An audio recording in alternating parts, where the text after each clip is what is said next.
capítulo 17 de Hechos.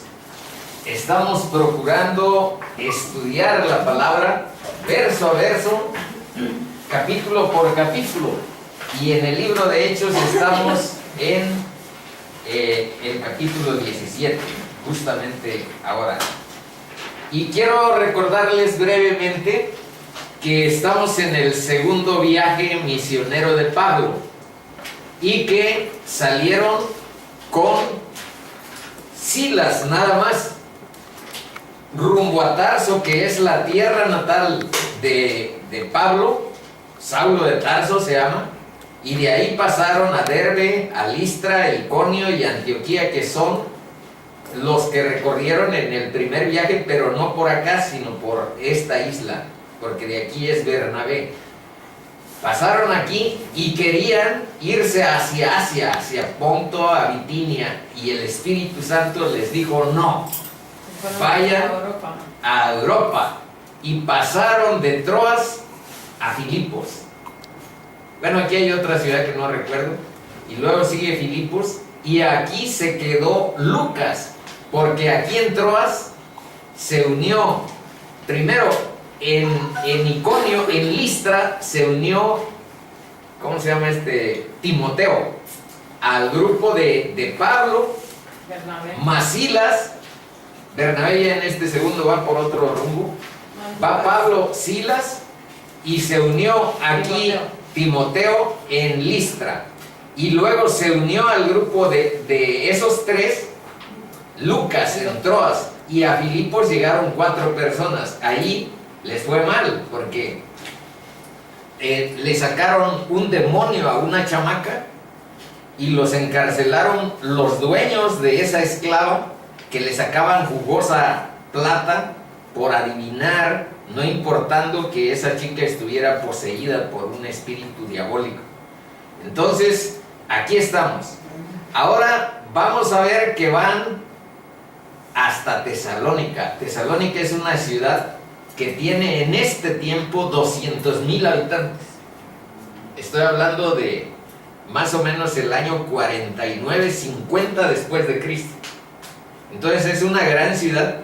Y aquí les puse un mapa que no tienen, pero para tener una idea de dónde está este puebleral, estas pequeñas ciudades. Aquí se pusieron todas las iglesias que se mencionan en el libro de Apocalipsis, y otras que vamos a ver aquí. Por ejemplo, va a pasar de Atenas, de Tesalónica se van a Berea, de Berea se van hasta Atenas, de Atenas a Éfeso, y de Éfeso se regresan hasta acá, hasta Cesarea.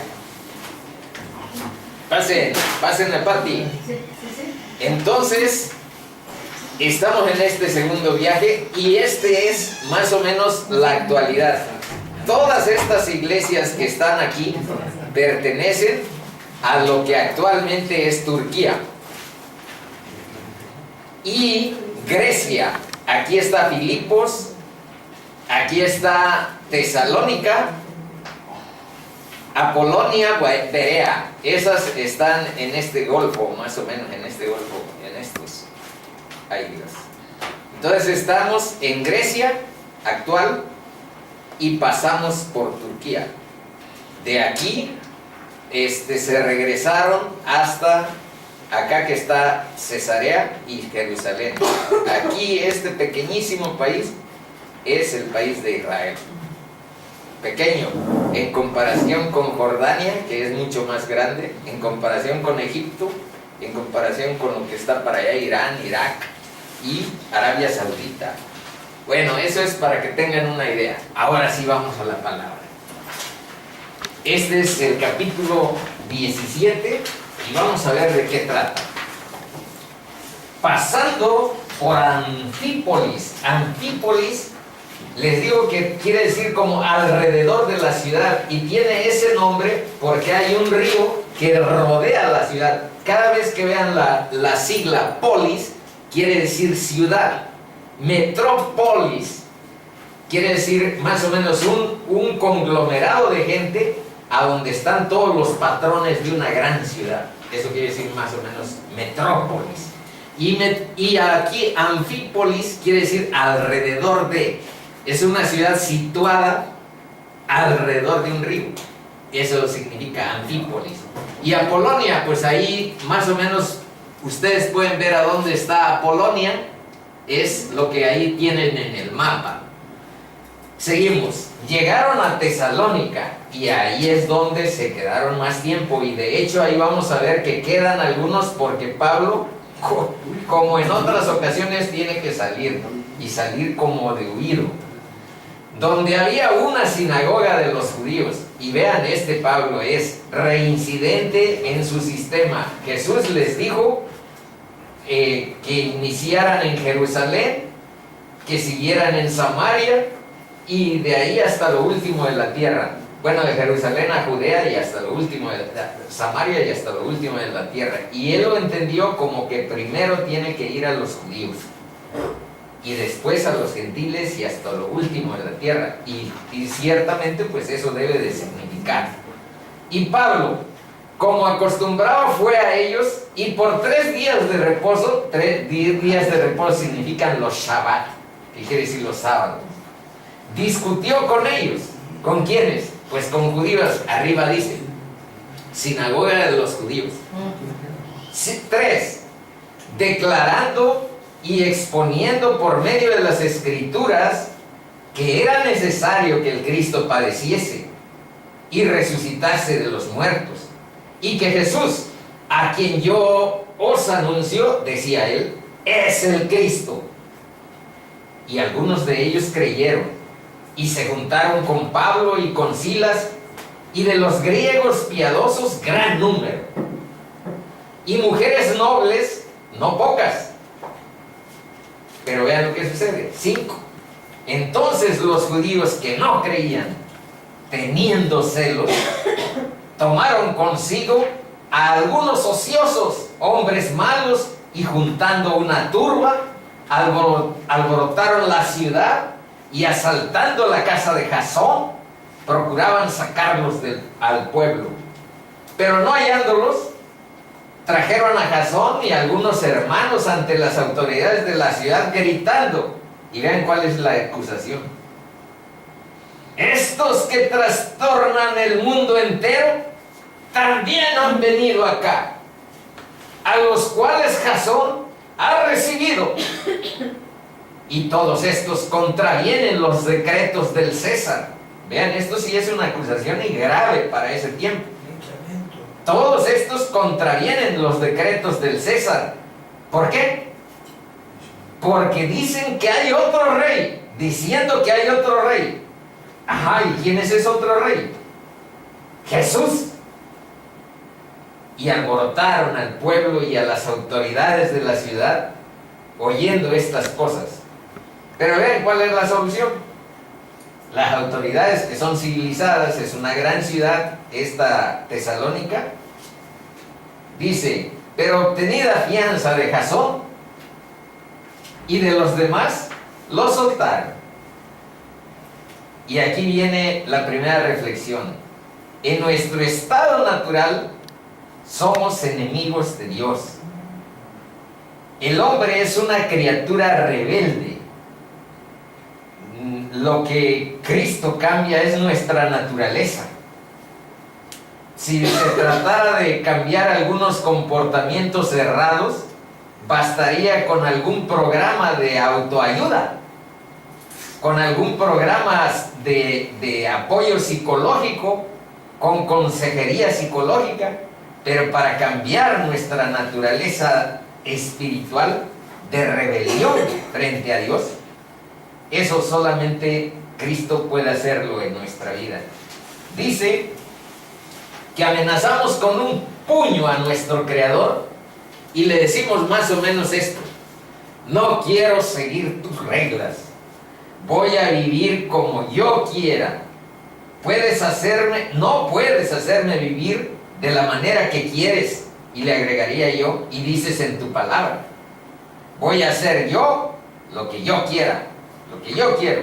Es una cita del fundador de Calvary Chapel, que se llama Chuck Smith.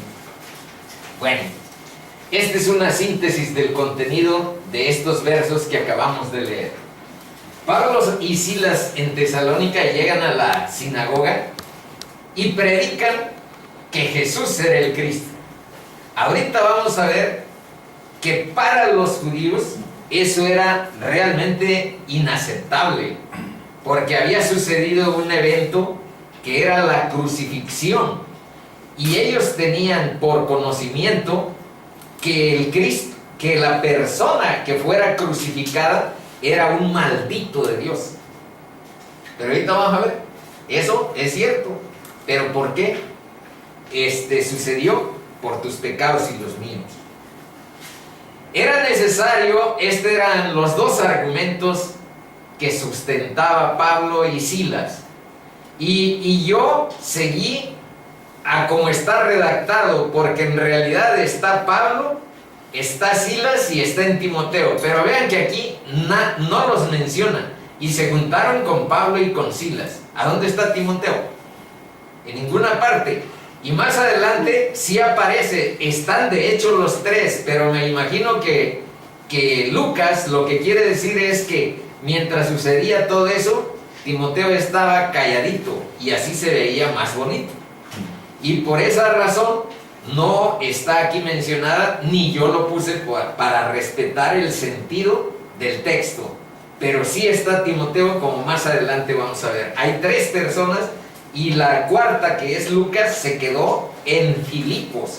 Y más adelante, en el capítulo 20, vamos a ver que se viene de Filipos Lucas y se une a la flota, a donde va Pablo y sus compañeros.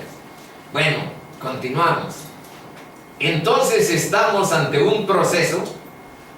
Todo esto organizan un motín, asaltan una casa particular, acusan de trastornar al mundo y han venido hasta Tesalónica estos revoltosos. Tienen una consigna, hay otro rey, Jesús. Aquí está representado que hay una transición donde Dios dispuso que las bases del judaísmo fueran evolucionando o fueran de alguna manera floreciendo hacia otra etapa que es el cristianismo.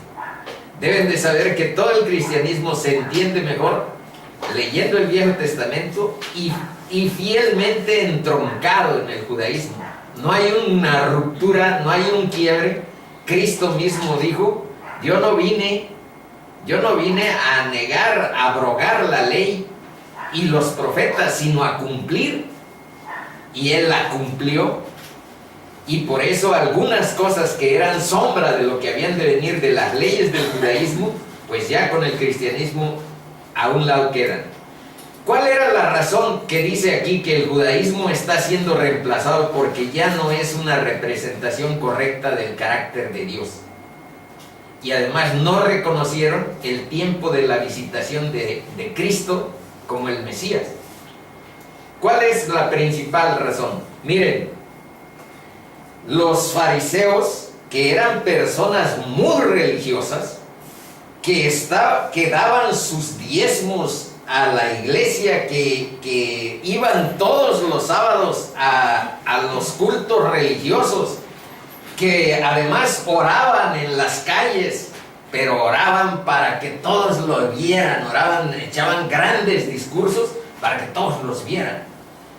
Y también, cuando iban a dar limosna a alguien, tocaban trompetas, así como en nuestro pueblo, cuando alguien va a dar algún regalo, algún obsequio al santo, tienen que irlo a recibir con una tambora y va toda la música de viento en la calle, porque dio un becerro, porque dio algo así, dinero, y eso es lo que se hacía con los fariseos. Si daban alguna limosna, tocaban trompeta. ¡Ey, vean, voy a darle! Vino Jesús y dijo: lo que hace tu mano derecha.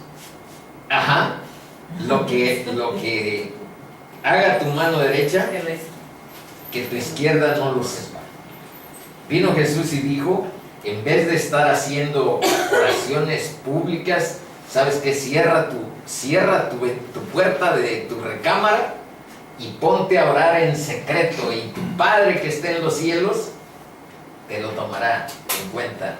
Y también en otras, como el ayuno, cuando ayunaban los escribas y los fariseos, especialmente los fariseos, cuando ayunaban, se pintaban la cara de ceniza, se ponían la cara de ceniza para aparentar cierta aflicción por el ayuno. Y Cristo dijo, es cristiano. Es cristiano, nomás que como está muy grande, se nota su sombra desde allá. ¿Qué dijo Jesús respecto al ayuno? Cuando tú ayunes, lávate la cara, rasúrate y perfúmate, de tal manera que vayas fragante ante los demás y no aparentes nada que estás afligido por un ayuno. Y no andes vociferando a los demás, ¿saben qué estoy ayunando? Que tu Padre que está en los cielos y en lo secreto vayan viendo eso. Bueno, aquí dice que los judíos estaban seguros. Los judíos estaban seguros de que Jesús no podía ser el Cristo porque había muerto crucificado y la ley decía que era una muerte maldita. ¿A dónde está? Vean lo que dice Deuteronomio. Si alguno hubiere cometido algún crimen digno de muerte y lo hicierais morir y lo colgarais de un madero, no dejaréis que su cuerpo pase la noche sobre el madero. Sin falta lo enterrarás el mismo día, porque maldito por Dios es el colgado. Esto lo sabían los judíos. Maldito por Dios es el que es crucificado. Y no contaminarás tu tierra que Jehová tu Dios te da por heredad.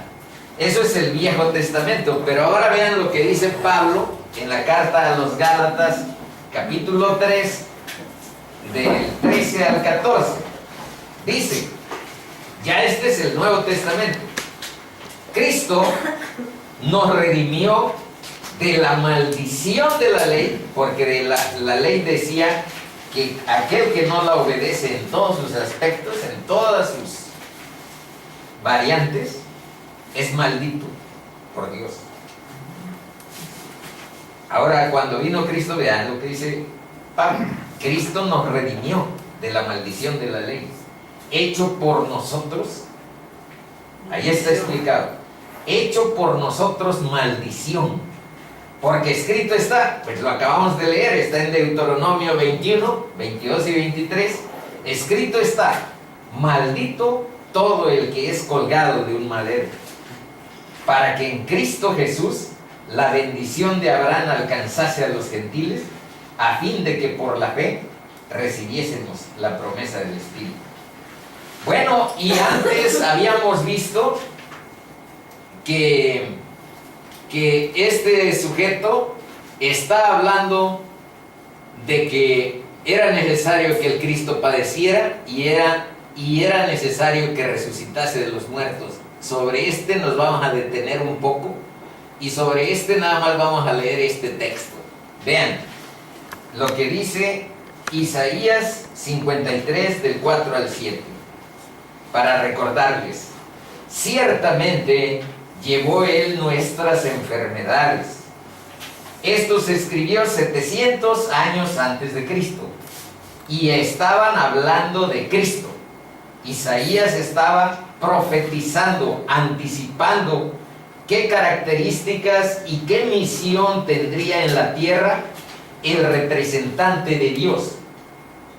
Dice, y sufrió nuestros dolores, que era Dios mismo, por supuesto, y nosotros le tuvimos por azotado, por herido de Dios y abatido, mas él herido fue por nuestras rebeliones. Otra vez está eso, hermanitos. molido por nuestros pecados. El castigo de nuestra paz fue sobre él, y por su llaga fuimos nosotros curados. A quienes ya llegan a Cristo Jesús, sus pecados y todas las consecuencias de muerte, de enfermedad que están ligadas a él, hay una limpia y un lavado del pecado. Y de su llaga fuimos nosotros curados. Todos nosotros nos descarriamos como ovejas. Cada cual se apartó por su camino. Y esta es la clave. Mas Jehová cargó en él el pecado de todos nosotros. Angustiado él y afligido no abrió su boca. Como cordero fue llevado al matadero, y como oveja delante de sus trasquiladores enmudeció y no abrió su boca. Bueno, pero saben, hermanitos, ni siquiera los apóstoles entendían, después de haber estado 3 años oyendo a Jesús, caminando paso a paso con él, oyendo continuamente sus prédicas, su sabiduría, ni ellos, que habían estado 3 años con Jesús, entendían bien la muerte y la resurrección del Salvador. Una cita que no les puse aquí es cuando Pedro, cuando Cristo les dijo, ¿saben qué? El Cristo tiene que padecer y tiene que ser crucificado y tiene que ser de alguna manera injuriado de parte de los ancianos, de los líderes de Israel. ¿Y creen que les dijo Pedro? Que nada de esto te acontezca, Señor. Que nada de esto te vaya a pasar, lo que estás diciendo. Pero ¿saben lo que le dijo entonces Cristo? Apártate de mí, Satanás. A Pedro, apártate de mí, porque tú no entiendes los caminos de Dios y tú quieres sustituir eso que Dios dispuso por tu sabiduría de hombre. Apártate, Satanás. Eso le digo cuando Pedro, digamos que de buena voluntad, quiso como que impedir que a Cristo lo crucificaran, que Cristo padeciera y todo lo que ustedes conocen. Bueno, vamos a ver algunos textos que muestran que los apóstoles no entendían bien esto. Entonces él les dijo: oh insensatos y tardos de corazón, para creer todo lo que los profetas han dicho. ¿No era necesario que el Cristo padeciera estas cosas y que entrara en su gloria? Ahora en Lucas 24, 44, 46 dice: y les dijo: estas son las palabras que os hablé, estando aún con vosotros, que era necesario que se cumpliese todo lo que está escrito de mí en la ley de Moisés, en los profetas y en los salmos. Entonces les abrió el entendimiento para que comprendiesen las escrituras y les dijo: así está escrito. Y así fue necesario que el Cristo padeciese y resucitase de los muertos al tercer día. ¿Y saben qué? Todavía muchos no entendemos que haya sido necesario eso. Necesitamos, por eso les digo, a veces conocer algo del Viejo Testamento para ver que todos los sacrificios y todos los holocaustos que Dios dispuso que se llevaran a cabo era para mostrarles a los israelitas cuál es lo que representa el pecado para Dios. Entonces, degollar un becerro o una oveja, o matar estrangulando un ave, ponerlas en la hoguera, esos son los holocaustos y los sacrificios de animales, representaban, ese es el pecado y la muerte que representan. Huye del pecado, busca el poder que Dios te dé para tener ahí lejanía de tu vida con ello. Y nosotros vimos, vean, en el capítulo 2 de Hechos, el siguiente texto que espero que todavía recuerden. Dice, esto lo dijo Pedro: varones israelitas, oíd estas palabras. Jesús Nazareno, varón aprobado por Dios entre vosotros, con las maravillas, prodigios y señales que hizo entre vosotros por medio de él, como vosotros mismos sabéis, a este entregado, vean lo que dice, entregado por el determinado consejo y anticipado conocimiento de Dios. En todas partes en la Biblia dice, acá, que esto fue quien se encargó de que el Cordero de Dios muriera. Pues Dios. Dios. Los hombres tienen una responsabilidad de esa muerte. Los hombres tienen, tanto Pilato como los fariseos, el sumo sacerdote, aquel que se llamaba Caifás y Anás, que eran los encargados ahí de regular al Sanedrín, que eran los grandes sabios, los rabinos de ese tiempo. Bueno, tienen una responsabilidad, pero vean lo que dice: entregado por el determinado consejo y anticipado conocimiento de Dios. Esa es la soberanía de Dios, la soberanía divina, que muy difícilmente llegamos a entender, porque Dios, deben de saber que tiene el control de todos los sucesos que transcurren en el mundo, en nuestras vidas, en nuestra vida social, en nuestra vida política, en nuestra vida cultural. Pero para entender más o menos cómo se da ese equilibrio entre la responsabilidad humana y la soberanía divina, pues lo único que debiéramos de hacer es, no sé si esté aquí, Deuteronomio, es leer algo de la Biblia. Por ejemplo, en Deuteronomio, no está ahí, no lo tienen. Lo voy a leer, es 30, versículo 15 y 19. Por ahí anótenlo si quieren y lo buscan en sus Biblias. Deuteronomio 30, 15 y 19 dice: mira, yo he puesto delante de ti hoy la vida y el bien, la muerte y el mal. O sea, nos hizo libres. Yo he puesto delante de ti la vida y la muerte, el bien y el mal. Y dice después: a los cielos y a la tierra llamo por testigo hoy contra vosotros que he puesto delante de ti la vida y la muerte, la bendición y la maldición. Y dice: escoge pues la vida para que vivas tú y tu descendencia. Y les voy a leer Romanos 11:29, que dice: porque irrevocables son los dones y el llamamiento de Dios. ¿Por qué se los estoy poniendo? Porque vean que Dios nos dio libertad. No creó, no hizo en el sexto día, como culminación de toda su obra, de toda su creación, a robots, a gente manipulada o a gente que estuviera sometida de manera pues arbitraria a nada. Nos hizo libres, nos dio la capacidad de optar entre vida y muerte, entre bendición y maldición, entre vivir en comunión, en dependencia, en vínculo con Dios, o en rechazar.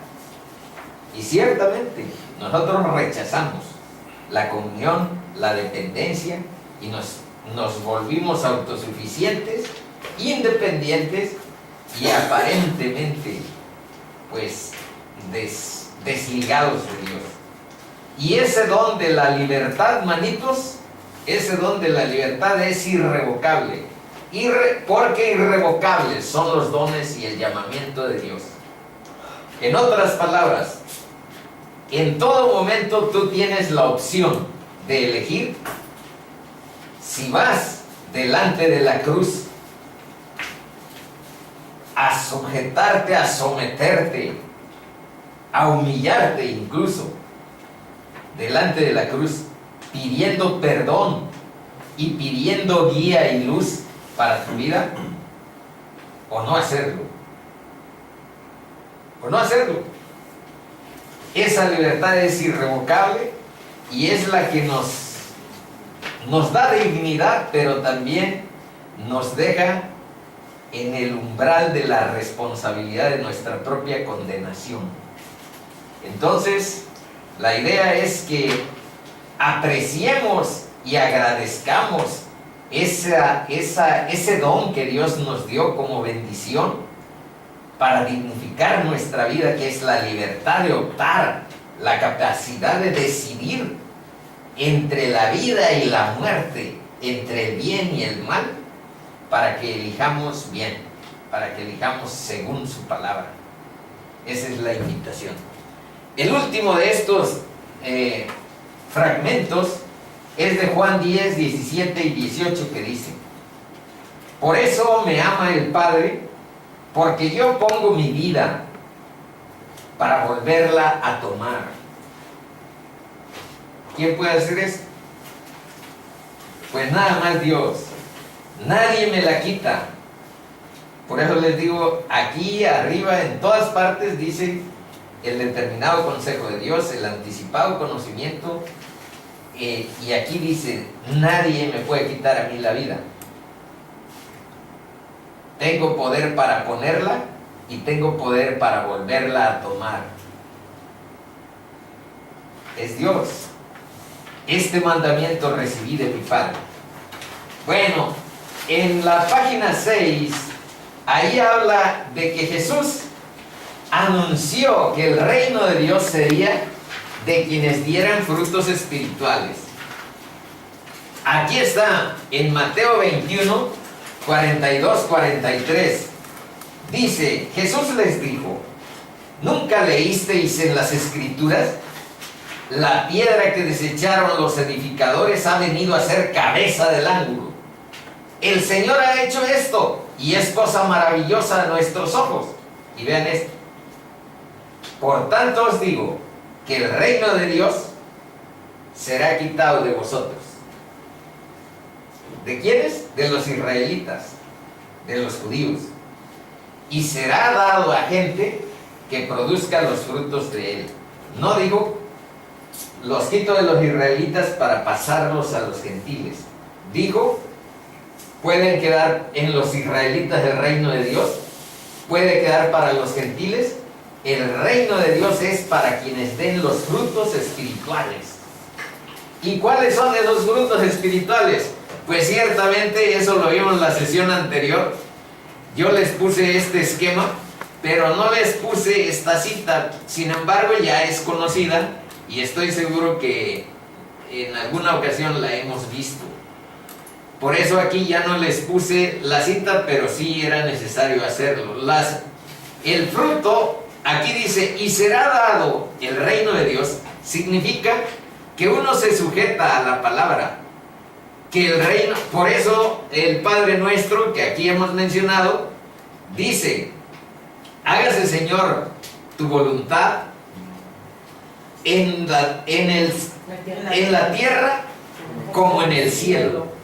Bueno, lo que eso quiere decir el reino de Dios. Será quitado y será dado a esa gente que se sujeta a la palabra, que se sujeta a la voluntad de Dios. Y aquí hemos visto cuál es la voluntad de Dios. La voluntad de Dios, el propósito más grande que Dios tiene para nosotros es nuestra salvación. Es que tengamos vida eterna. Cuando decimos seguir el reino de Dios es obedecer y hacer la voluntad.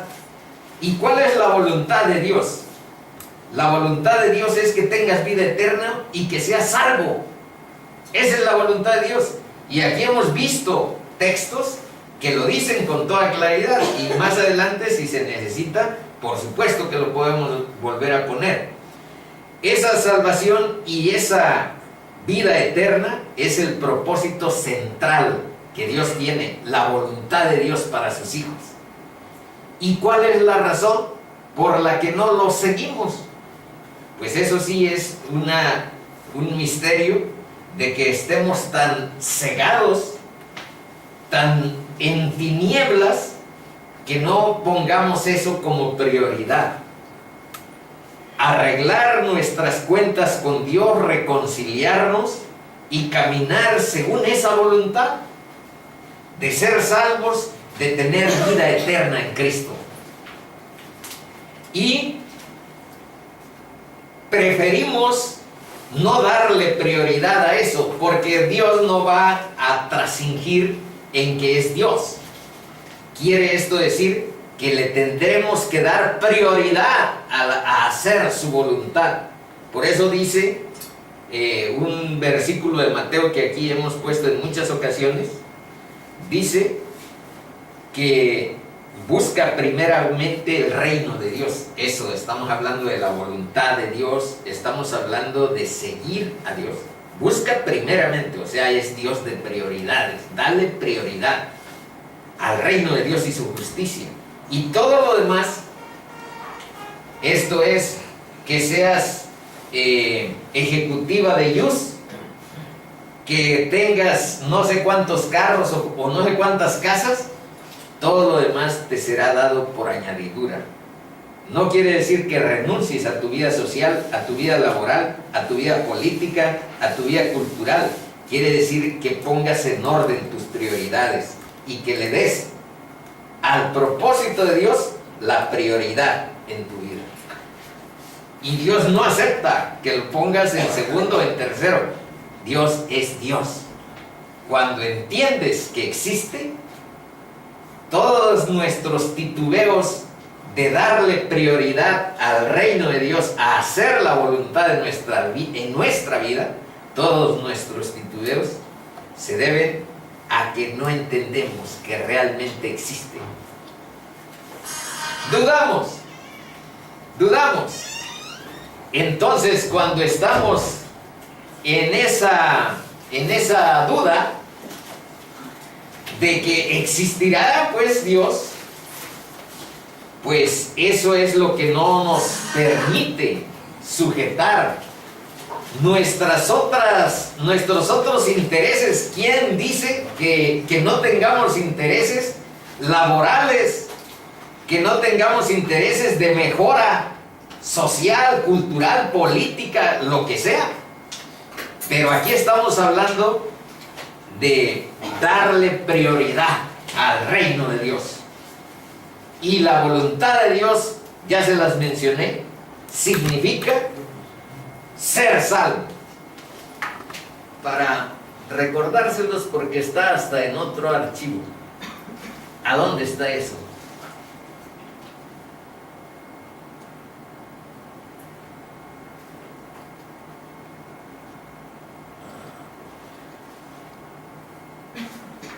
Aquí está.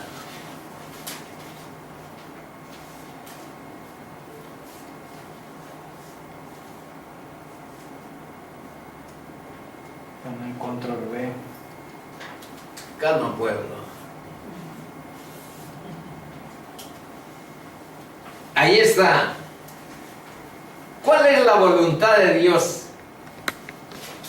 Cuando decimos, sujétate al reino de Dios.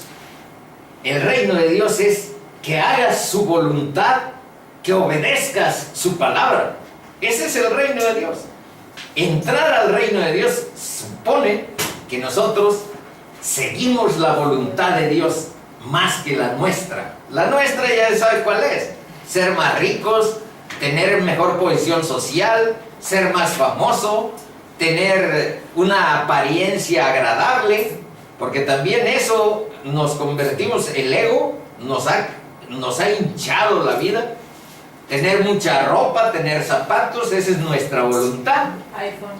Tener un iPhone y en vez de una Toshiba ya media polvosa y vieja, tener una Mac y que tenga características especiales con pantalla de retina, 15 pulgadas, la última versión. Esa es nuestra voluntad. Esa siempre es nuestra voluntad. Pero ¿cuál es la voluntad de Dios? Ahí está la primera característica. Es que seamos salvos. ¿Y qué cosa quiere decir salvos? Que estés liberado del pecado y de la muerte. ¿Y qué significa eso de salvo? ¿Salvo de qué? Pues rescatado de la condenación eterna y del castigo eternos. Ajá, y esto no será una idea de Rafael. Vayan a ver a Timoteo. Dice en la primera carta de Timoteo, capítulo 2, versículos del 3 al 6, leemos: porque esto es bueno y agradable delante de Dios nuestro Salvador, el cual, fíjense, quiere que todos los hombres sean salvos y vengan al conocimiento de la verdad. Y ahí en el conocimiento de la verdad es donde está aquella frase que dice: buscad primeramente el reino de Dios y su justicia, y todo lo demás, ese carrote, esa mag y todas esas cosas que siempre tenemos en nuestro corazón, todo lo demás te será dado por añadidura. Busca primeramente, hay prioridades. Busca primeramente el reino de Dios y su justicia. Y ahora vean, dice que todos los hombres sean salvos y vengan al conocimiento de la verdad. Y aquí está un principio, porque hay un solo Dios y un solo mediador entre Dios y los hombres, Jesucristo hombre, el cual se dio a sí mismo en rescate por todos, del cual se dio testimonio a su debido tiempo. Y luego les puse aquí algo del Viejo Testamento. En Ezequiel 18, en estos versículos se lee lo siguiente: quiero yo la muerte del impío, del pecador, del sucio, del inmoral. Quiero yo la muerte del impío. Está hablando Dios. Dice Yahvé el Señor: ¿no vivirá si se apartare de sus caminos? Esta es una pregunta retórica. Lo que quiere, hay que leerlo. En realidad vivirá. Yo no quiero la muerte del impío. Vivirá si se aparta de sus caminos. ¿Dónde queda más claro? En el versículo que sigue. Diles: vivo yo, dice Yahvé el Señor, que no quiero la muerte del impío, sino que se vuelva el impío de su camino y que viva. Y que viva. Esta es la voluntad bondadosa de Dios para nuestra vida. Por eso les decía que en muchas ocasiones no dimensionamos el tamaño de la bondad y de la misericordia que Dios nos ofrece. La voluntad de Dios también es que seamos llenos del Espíritu Santo, y la voluntad de Dios es nuestra santificación. Estar apartado del pecado y apartado del sistema de valores del mundo y de tu carne. Ahorita me desvío un poco por aclarar lo de la voluntad de Dios. Pero vamos acá. Sí. Aquí vamos a ver en estos versos, solamente voy a leer uno de cada versión, porque aquí tenemos, préndela de aquí adelante, por favor. Colegas, aquí vamos a ir viendo el Viejo Testamento.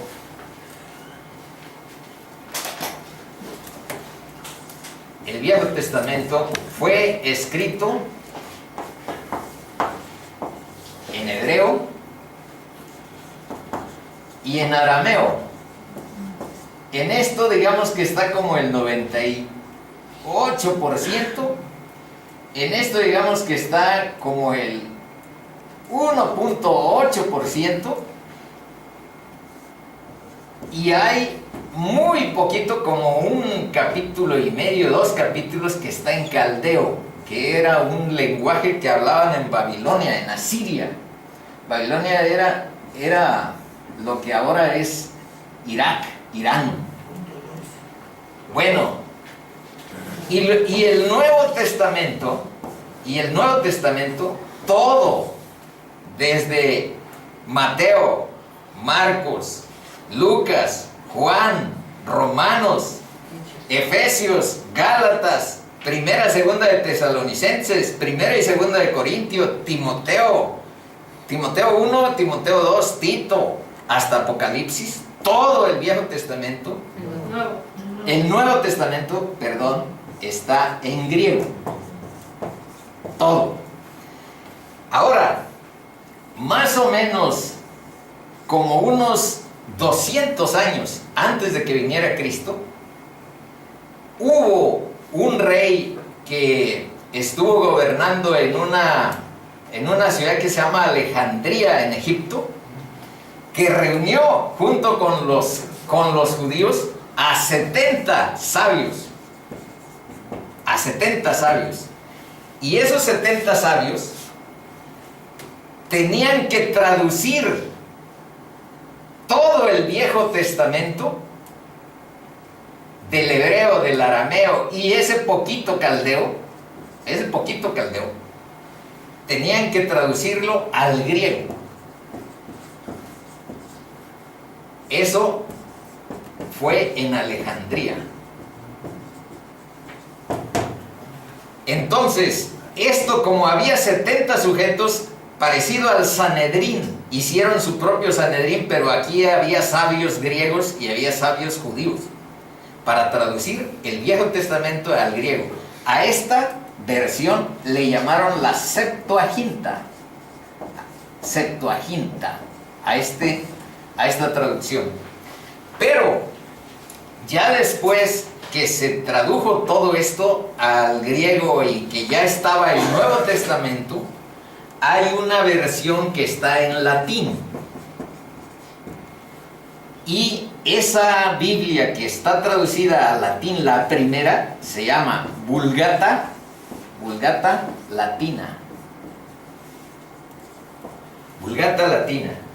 Y cualquiera que tenga una de estas maquinitas,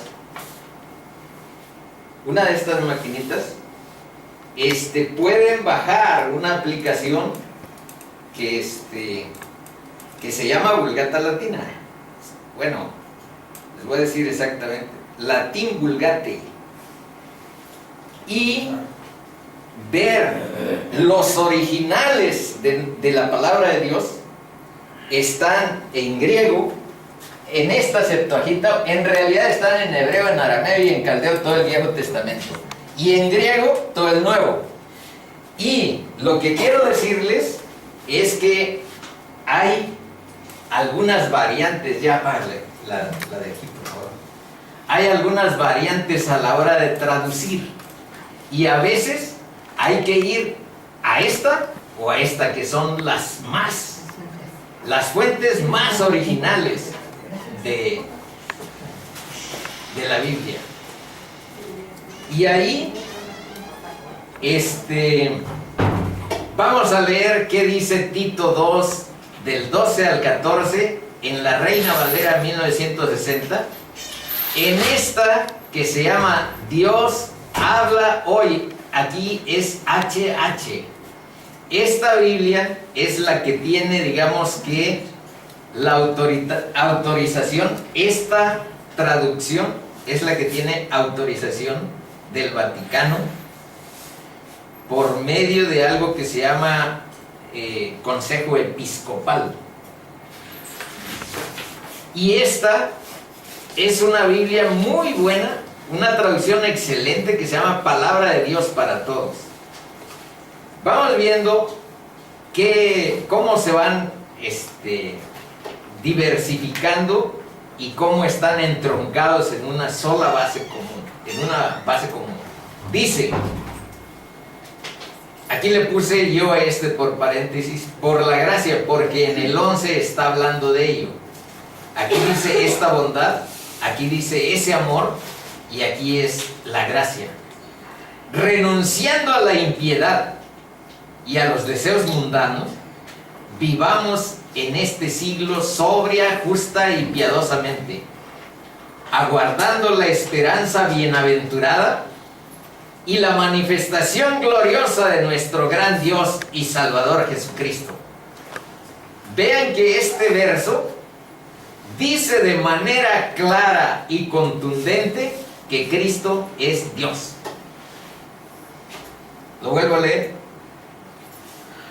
aguardando la esperanza bienaventurada y la manifestación gloriosa de nuestro gran Dios y Salvador, Jesucristo. ¿Qué dice Dios habla hoy? Dice, mientras llega el feliz cumplimiento de nuestra esperanza, aguardando la esperanza bienaventurada, feliz, bienaventurada, cumplimiento, bueno, la manifestación. ¿Y cuál es ese feliz cumplimiento de nuestra esperanza? Aquí dice, la gloriosa de nuestro gran Dios y Salvador Jesucristo. Aquí está el regreso de nuestro gran Dios y Salvador Jesucristo. ¿Y qué dice la palabra de Dios para todos? Ese amor nos enseña a no faltarle al respeto a Dios, a abandonar la maldad del mundo y a vivir en este mundo con buen juicio, como Dios quiere, dedicados a Él. Y ahora vamos al que estamos analizando. Mientras tanto, esperamos ver la gloria de nuestro gran Dios y Salvador Jesucristo. Aguardamos ese día feliz. Esto de bienaventurados lo pusieron al final.